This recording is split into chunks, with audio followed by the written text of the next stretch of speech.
मित्रों नमस्कार। स्वागत है आपका आपके ही आराध्य जीवन चैनल में। मित्रों, संत कबीरदास जी ने अध्यात्म और भौतिक का रास्ता अलग अलग बताया है। ये दोनों रास्ते एक साथ नहीं चल सकते, इसलिए उन्होंने कहा है, चींटी चावल ले चली, बीच में मिल गई दाल, कहे कबीर दो ना मिले, एक ले दूजी डाल। हर मानव जीवन की यही दशा होती है। अनेकों सुख सुविधाओं को साथ लेकर वह दुख की ओर बढ़ता रहता है, क्योंकि व्यक्ति के पास जो होता है उसका आनंद तो ले नहीं पाता। मानव जीवन को पाकर जीव अध्यात्म को भूल जाता है, उसे प्रत्यक्ष पर भरोसा हो जाता है, जो दिखता है उसे पाना चाहता है, परंतु मृत्यु के भय के कारण वह अपने धर्म के अनुसार राम, अल्लाह, खुदा, गॉड आदि नामों का उच्चारण करता रहता है, परंतु यह असंभव है। संत कबीरदास जी ने मानव मात्र को ज्ञानी कहा है और बड़ी सहजता से समझाया है कि आध्यात्म और भौतिक जीवन में अंतर है। दोनों का मार्ग विपरीत दिशा में है। भौतिक जीवन का आनंद लेते हुए परमात्म तत्व को पाने की इच्छा करने वाले लोग हमेशा दुख को प्राप्त करते हैं, और यदि वे भौतिक जीवन का आनंद लेते हुए परमात्म तत्व को प्राप्त करने की सोच रहे हैं तो यह असंभव है। एक साथ दोनों मार्ग में नहीं चल सकता। आध्यात्म का मार्ग इतना पतला है कि इसमें चलने वाला अपने साथ भौतिक वस्तु या विषय को कदाचित नहीं रख सकता। इसलिए आध्यात्म के मार्ग में स्वतंत्रता की विशेष जरूरत है, किसी इच्छा के बंधन की नहीं। कबीरदास जी ने मानव जाति को भौतिक सुखों की नींद से जगाते हुए फिर कहा है कि कबीर हमारा कोई नहीं, हम काहू के नाही, पारे पहुंची नाव ज्यों, मिलके बिछुरी जाही।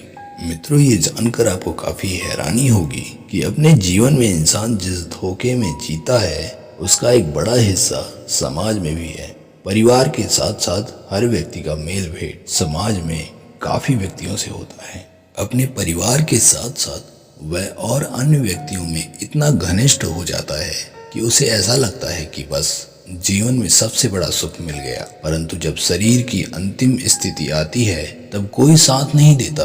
संत कबीरदास जी कहते हैं, तो फिर ऐसी घनिष्ठता किस काम की जो एक दिन छूट जाएगी। अतः इससे अच्छा तो राम नाम का सिमरन करना है, अर्थात सच्चे साधु संतों की संगत करना है।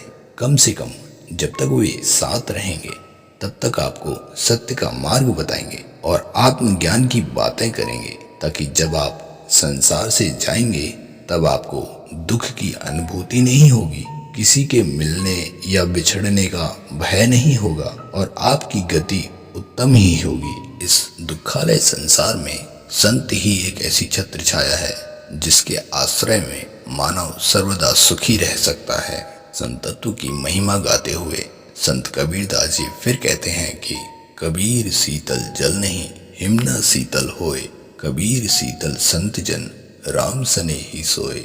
संत कबीरदास जी का पूरा ध्यान सिर्फ संतों की ओर ज्यादा जाता है, क्योंकि संत ही हैं जो जीवन को सहज व सरल बनाकर परमात्मा की प्राप्ति में पूरा सहयोग करते हैं। संतों को एक संत ही समझ पाता है, क्योंकि संत इतना सरल होते हैं कि वे जल से भी ज्यादा शीतल प्रदान करते हैं। संतत्व की भावना रखना तथा एक संत की तलाश करना इतनी ही बेचैनी है जितना कि एक प्यासे को पानी की। दहकता हुआ लावा और कड़ी धूप को जैसे जल के द्वारा शांत किया जा सकता है, उसी प्रकार क्रोध और ईर्ष्या को सच्चे ज्ञान के द्वारा शांत किया जा सकता है, और यह संतों की संगत से ही संभव हो सकता है। प्यारे दोस्तों, संत कबीर ने मानव जाति को जिस प्रकार सचेत किया है उसमें मानव का ही हित है। मानव यदि अपने जीवन के मार्ग को भूल गया है तो वह सच्चे संतों की संगत में रहना प्रारंभ कर दे, बाकी सच्चे मार्ग की प्राप्ति सहज हो जाती है। यह संतों की एक बहुत बड़ी कृपा होती है। मित्रों, आपको संत कबीरदास जी की यह वाणी